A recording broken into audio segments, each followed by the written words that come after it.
Olá, vamos à nossa próxima videoaula, desta vez para tratar da criação de blocos. Primeiramente, é importante conceituar e entender o que é um bloco. Um bloco é uma espécie de grupo. Em geral, agrupamos alguns elementos que se repetem com uma certa frequência no projeto para facilitar o manuseio dos mesmos.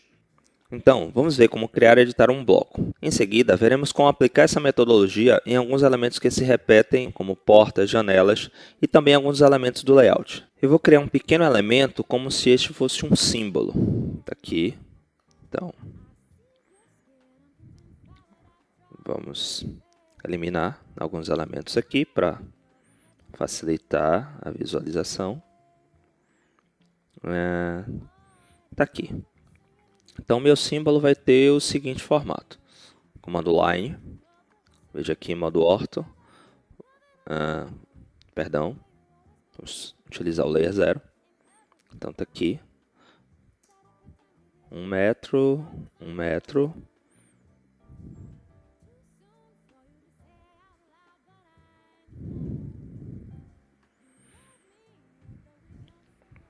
1 metro, 1 metro, 1 metro, e vamos fechar o objeto.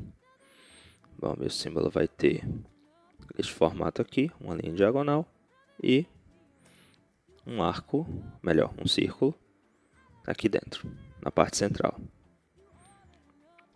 Ok. Veja que todo o objeto ele está separado. Então, ele é formado por 5 linhas e mais um círculo.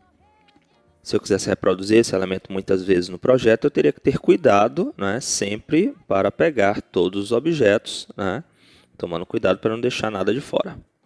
Tá? Então, vamos ver como criar um bloco. Para criar um bloco, vamos aqui no menu, Draw, Block, Make. Esse é um dos caminhos que podemos utilizar para criar um bloco. Comando Make Block. Ao pressionar o botão, o programa abre aqui uma caixa para que a gente possa identificar o bloco.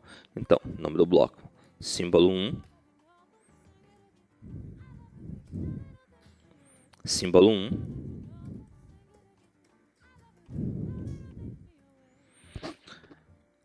logo abaixo temos um botão para especificar o ponto de inserção do bloco, né? Ao pegarmos esse ponto, criamos uma referência de inserção e toda vez que utilizarmos esse bloco, ele virá preso a partir desse ponto. Aqui ao lado temos uma opção para especificar, ou melhor, para selecionar os objetos que iremos converter em bloco. Então está aqui, selecionar objetos, selecionei todo o desenho, Enter. Aqui em cima o programa me dá um preview de tudo que foi selecionado. Temos aqui abaixo 3 opções, reter, converter em bloco e deletar. A primeira opção cria o bloco fica na memória do arquivo, porém os objetos iniciais eles continuam do jeito que eles estão, como linhas enfim, separados como linhas e um círculo. A segunda opção converte imediatamente isso aqui em bloco. A terceira opção, que é a opção deletar, cria o bloco permanece na memória do arquivo, porém o programa deleta esses objetos iniciais aqui que foram utilizados na criação do elemento. Tá? Aqui do lado temos uma última função importante que é permitir explosão, Allow Explode. Isso aqui irá facilitar a minha vida caso a gente precise alterar alguma propriedade do bloco futuramente. Então está aqui, comando OK, bloco criado. Enfim, como eu disse, o bloco foi criado, os elementos iniciais já foram convertidos em blocos, então veja aqui o que é um bloco. O bloco é uma espécie de grupo, né? Veja que agora basta clicar em qualquer uma das linhas do objeto que o programa seleciona o objeto por completo. Bom, se eu quiser inserir esse elemento algumas vezes aqui no projeto, temos a opção Insert Block. Pelo menu, ela fica aqui, Insert Block. Ao fazer isso, o programa abre uma caixa de inserção de blocos. Né? Tome cuidado para que esse botão aqui esteja marcado.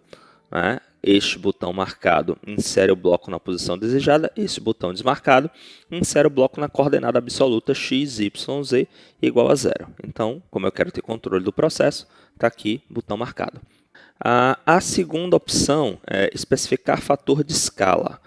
Já falamos sobre isso anteriormente. Fator de escala 1 significa inserir o objeto do tamanho que ele foi planejado, ou seja, com 1 metro por 1 metro. E a última opção é uma opção de rotação, né, caso a gente deseje girar o bloco aqui no espaço de trabalho. Então, ok. Então, veja aqui, eu tenho um outro objeto igualzinho. Enfim, você pode se perguntar por que utilizamos o comando makeBlock, o comando insertBlock, ao invés de simplesmente copiar o objeto por lá. Ao invés de simplesmente copiar o objeto para o lado. Primeiro que a opção makeBlock cria um objeto único, que por si só já facilita o manuseio, né, do mesmo aqui, caso eu pretenda mover, copiar ou rotacionar. Ao criar um bloco, o AutoCAD também permite que a gente possa mexer nas dimensões dessa figura a partir de fatores de escala. Então está aqui, Insert Block. Podemos variar as dimensões, por exemplo, x igual a 2, está aqui, objeto inserido. De novo, Insert, aqui, Home. Também temos um comando aqui, olha, um menu Insert, né, que podemos inserir a partir daqui, do menu Insert. Mas, por enquanto, vamos aqui na barra de menus, Insert Block. Está aqui, fator de escala Y3. Está aqui o meu objeto. Podemos também variar a posição dele, comando Insert Block, variar o ângulo de inserção do objeto, por exemplo, ângulo 45 graus, vou escolher um ângulo fácil aqui, né, ângulo 45 graus, e também podemos reduzir a figura, né, mais uma vez, comando Insert Block.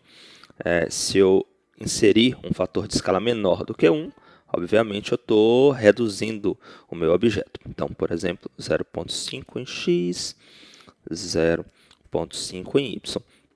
Não vamos modificar o fator de escala z nesse momento, uma vez que estamos trabalhando com desenho bidimensional, né?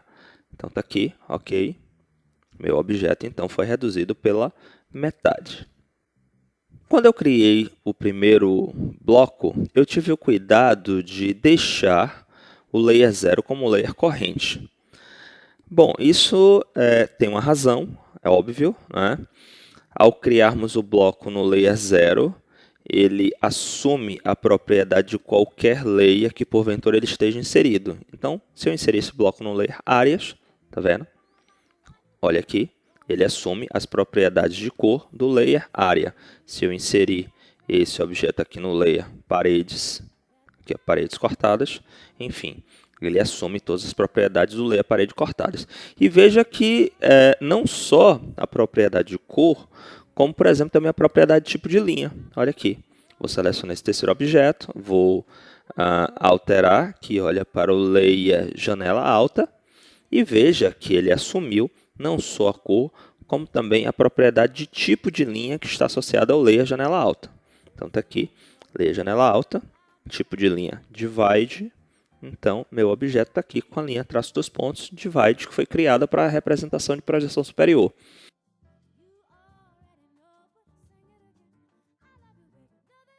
A vantagem de trabalhar com blocos é que, se eu precisar fazer qualquer edição na aparência, na forma do objeto inicial, o meu trabalho fica, de uma certa forma, facilitado. Eu não vou precisar reinserir todos os elementos. Imagine só, se eu tivesse criado um símbolo, tivesse inserido esse símbolo 200 vezes no meu projeto, imagine o que seria o trabalho de apagar e reinserir 200 vezes o mesmo objeto. Bom, se eu tiver trabalhado com a metodologia de criação de blocos, esse trabalho se torna super simples. Vamos ver. Vou copiar aqui um dos objetos que tem a forma inicial, aqui para o lado. Tira aqui o ortho, está aqui. vamos desagrupar esse bloco. Então, para desagrupar um bloco, para fazer com que o bloco se torne um objeto, abre aspas, normal, a gente tem aqui o Command Explode. Então, Command Explode, seleciona o objeto, Enter. Então, veja que ele retorna ao seu estado inicial, né, formado por linhas, linha, linha, linha e um arco. Então, eu quero editar a aparência de todos esses blocos de uma única vez. Então, vamos redesenhar o bloco. Então, está aqui. Essa vai ser a aparência nova do meu bloco. Comando Trim. Vou fazer aqui uma pequena alteração neste desenho. Então, digamos que esta seja a aparência do meu novo símbolo. Então, como fazer a alteração? Eu preciso criar um novo bloco, colocando o nome do bloco anterior. Então, está aqui. Mais uma vez, comando Make Block. Eu posso criar um bloco a partir do comando Draw, Block, Make, aqui, Make Block. Eu posso utilizar aqui o comando Create Block, né, onde eu vou cair na mesma opção. E eu tenho ainda aqui nas minhas barras de ferramentas a opção Insert, e aqui em Insert eu tenho a opção Create. Né? Todas vão resultar na mesma caixa de criação de blocos. Então, está aqui. Vou recriar o meu bloco com o nome anterior. Bom, eu preciso escrever o nome exatamente igual. Então, é muito mais prático, né, clicar aqui na flechinha, onde eu tenho o nome do bloco gravado, e selecionar o nome do bloco anterior. Então, o que é que eu vou fazer? As mesmas coisas. Pick Points, dou um clique, escolho um ponto de inserção. É importante que o novo ponto de inserção fique na mesma posição em relação ao objeto, em relação ao desenho anterior, ao objeto anterior. Então, o primeiro ponto de inserção foi tomado aqui no canto inferior esquerdo do primeiro objeto, está aqui. Então, segundo ponto aqui. Isso vai fazer com que os meus blocos, os blocos que forem inseridos no desenho, isso vai fazer com que eles não se desloquem, que eles permaneçam na mesma posição. Então, Pick Points, selecionei. Select Objects, está aqui. Peguei o botão, selecionei os meus novos objetos, confirmo com Enter, veja aqui um preview do que foi selecionado, mais uma vez, converter em bloco, e aqui do lado permite explosão. Ok. O programa me diz que eu já tenho um bloco criado com esse nome, símbolo 1. O programa me diz também que eu já inseri o bloco símbolo 1 6 vezes no meu desenho, olha aqui, 6 instance, ou seja, 6 elementos inseridos. E o que é que eu quero fazer? O que é que eu quero fazer? Redefinir. Então, vou clicar aqui no botão Redefinir e veja que o programa alterou o desenho do novo, alterou o desenho do meu bloco, né? Criou um objeto novo. No entanto, ele manteve as posições de inserção de cada objeto, bem como os fatores de escala que foram escolhidos na inserção original. Ou seja, eu não preciso apagar e reinserir os meus blocos, caso eles já tenham sido colocados no desenho. Então, esta é uma das vantagens de se trabalhar com a criação de blocos em relação a objetos que sejam inseridos com uma certa frequência, em relação ao comando copy.